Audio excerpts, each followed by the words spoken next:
Bonjour à tous, j'espère que vous allez bien. Ici Damien de l'agence Teammate pour un nouveau petit tuto sur Photoshop. Alors aujourd'hui, je vais vous apprendre à insérer des éléments en couleur dans une image en noir et blanc. Alors vous allez voir que c'est quelque chose qui est très facile à réaliser, qui ne demande pas beaucoup de temps, et c'est quelque chose qu'on retrouve généralement chez les marchands de cartes postales ou dans les magasins qui vendent des tableaux ou des toiles grand format. Alors pour commencer, on va ouvrir l'image source que vous trouverez en lien sur le site internet www.teammate.fr. Une fois que vous avez ouvert cette image, alors on va appuyer sur CTRL A ou commande A pour la sélectionner. On va faire CTRL ou pomme C pour la copier et on va créer un nouveau document en appuyant sur CTRL N. Donc là, les dimensions sont bonnes vu que l'image a été insérée copiée dans le presse-papier. On fait OK. Et on appuie sur CTRL V pour la coller. Alors cette image, on va la passer directement en noir et blanc en faisant fiche image mode niveau de gris. On peut aplatir, supprimer. Voilà. Une fois qu'on a fait ça, on resélectionne l'image en faisant CTRL A, CTRL C, on vient la copier. Et là, on retourne dans notre document que l'on vient de créer. Et puis, on va la coller tout simplement dedans en faisant CTRL V. Jusque-là, rien de bien compliqué. Donc maintenant, l'idée, c'est de créer un masque sur cette image pour faire apparaître l'image d'arrière-plan et donc retrouver certains éléments en couleur. Donc pour créer un masque, c'est très facile. On vient cliquer ici sur la petite icône en bas de la palette des calques. Voilà, vous cliquez ici. Donc là, vous voyez qu'il y a un masque qui vient de s'insérer juste à côté de l'image. Donc là, vous faites bien attention de ne pas travailler sur le calque en lui-même, mais bien sur le masque. Vous cliquez sur la petite fenêtre blanche. Et là, on va venir sélectionner une couleur noire au premier plan. Et on va venir prendre le pinceau.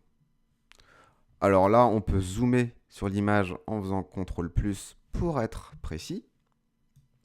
Pour naviguer sur l'image comme ceci, sans utiliser le scroll en bas et à droite, vous appuyez sur la touche espace. Vous voyez une petite main qui apparaît et vous cliquez, ça vous permet de naviguer tranquillement.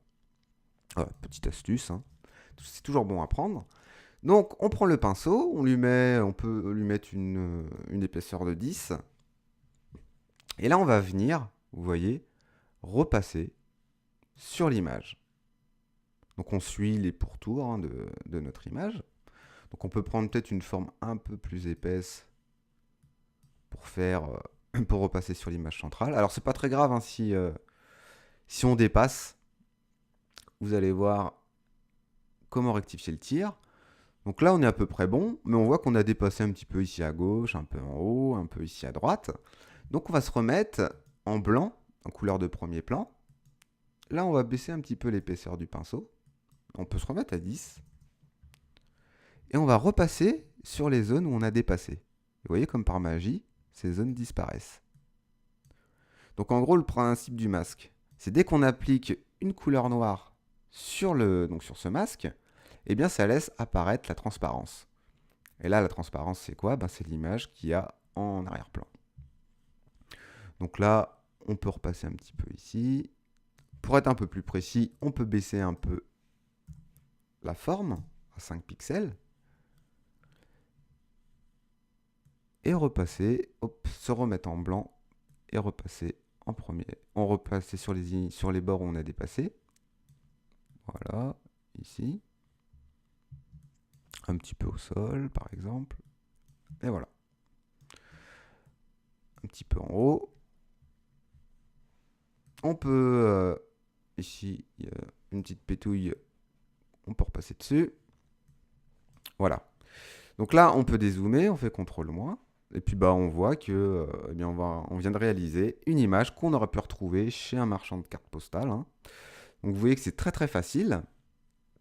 Si on veut mettre un autre élément de l'image en couleur, par exemple les petits panneaux métro, les petites banderoles, eh bien on se replace sur le masque, hein, on fait exactement la même chose. On reprend le pinceau. Et puis vous voyez, on repasse, hein.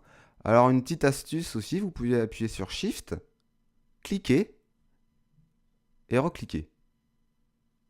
Vous voyez, comme ça on est un petit peu plus précis, hein. Donc là on a dépassé un peu en bas, c'est pas très grave. Le petit panneau ici, on le passe en couleur. Et puis on a dit les petites banderoles. Tac.